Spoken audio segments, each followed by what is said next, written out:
everyone, and welcome back to my channel. So for this week's drawing, I'm going to be drawing a Frost Prince character of my own creation. So as you can see, I started this drawing off by adding skin tone as usual. So I added E00, which used to be called skin white, but when I searched for it now, it's now called cotton white.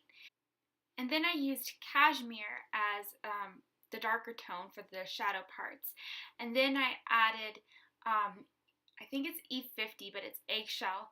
And that was my mid-tone, so I could blend everything out into a nice even tone. Once I had finished with the skin tone, I moved on to the gems at his collar and on his lapel. So I wanted those to look really shiny and as if they were an actual gem. So I added dark blue as a Prussian blue at the very edge, the leftmost edge, and then I faded it into a very light blue. So now I moved on to working on his undershirt. I wanted his undershirt to be white in order to provide visual interest for the drawing. And the rest of it's going to be rather dark. So in order to create a nice colored white for a white shirt, make sure that you use grays. I used Cool Gray 1 and Cool Gray 3. This helps to provide a nice light gray, which makes it look more white. Moving on to the rest of his outfit. The rest of his outfit are pretty much going to be 4 colors: holiday blue, Prussian blue, ice blue, and black. And I blend all those together. His pants are going to be a darker blue color, so I used ice blue and Prussian blue and black for this part. So make sure that you blend all those together very well. It helps to provide a nice even effect and really makes them look more shiny than just streaky. Also, adding in the black into the corners helps to provide the idea of shadows. If you are not happy with your shading right now, don't worry. We can go back later and correct all the shading with colored pencils, which I actually will do. So the vest itself is actually lighter than the pants, and I did that to help with the, once again, visual interest. I used ice blue, holiday blue, and Prussian blue while working with the vest. I used Prussian blue in great moderation because I knew I wanted his vest to look really icy. So when I worked on shadows, I made sure that the deeper the shadow, the more Prussian blue I would put in. And then make sure that you blend that out very, very well. Once again, if you are not pleased with your blending, don't worry. You can fix that with colored pencils later, and it will help to really kind of blend all those colors together in a very smooth way. While shading, remember to keep in mind where your light source is and shade on the opposite side of your light source. So pulling back out my gray colors, my Cool Gray 1, Cool Gray 3, Cool Gray 7, and Eggplant, I worked on giving his hair a nice frosty effect. So starting with Cool Gray 1, I added it basically in a blanket over his entire hair, leaving some white spaces. This helped to kind of give the impression of a nice frosty look. I then streaked it with Cool Gray 3 and Eggplant and Cool Gray 7. Keep in mind that Eggplant is actually lighter than Cool Gray 7 as you're working with those colors. I then took the colors that I used in his hair and put them in the exact same order in the lining of his cape.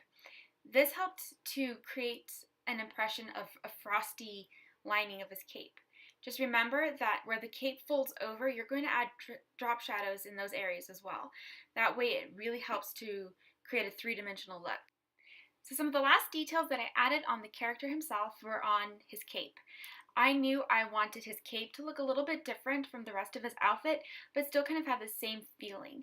So I went through and I added a gradient effect on his cape, starting from black at the very top and ending in white at the bottom.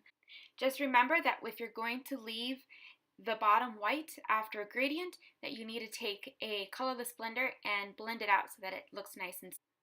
If you look closely, you can see yellow, pink, and green streaks in the background, and that is the reason for that. My background is actually going to have an Aurora in it, and I was playing around with some ideas and finally decided that instead of using Copic markers, which I had originally intended, I was going to use colored pencils to create an Aurora effect. In order to do this properly, I decided to use a nice dark background, so I blended together Prussian blue and holiday blue very, very well. Be sure that you use lots of layers to get a nice clean gradient effect. So as you can see, I kind of jumped around a little bit while I was working on this drawing and went for some detailing with color pencils right now. I used black and gray color pencils in order to help create nice strands of hair which looked believable. This is also the time when I took to help correct the face. So when I was doing the concept sketch of the face looked actually pretty good, and I was fairly confident on his face. However, once I erased all the guidelines after inking, I realized that his eyes are spaced too far apart. So in order to create the illusion of them being a little closer together, I really shaded fairly heavily on the right side of his face, especially underneath his brow bone. This would help to kind of give the impression that his face is actually smaller than it really is. The important thing is not to be discouraged by your mistakes, but instead work with them until they become successes. Finally came my most favorite part of this entire drawing, and that's the aurora in the background. So I worked from reference photos, and I saw that auroras usually have like this kind of tree-like branches that come out. So I used a lot of my lighter colors. So I used apple green, and I used like a purplish pink, and I used yellows to create this aurora effect. So I created the trees, the branches for this first, and then I went over and added a feathering technique, flicking my wrist from the base to the top to create the kind of feathers for the aurora. I then put white at the very base to kind of give the impression of it being bright and very light. It's very important during this step to take your time and add lots of layers. The more layers you add, the brighter this will look.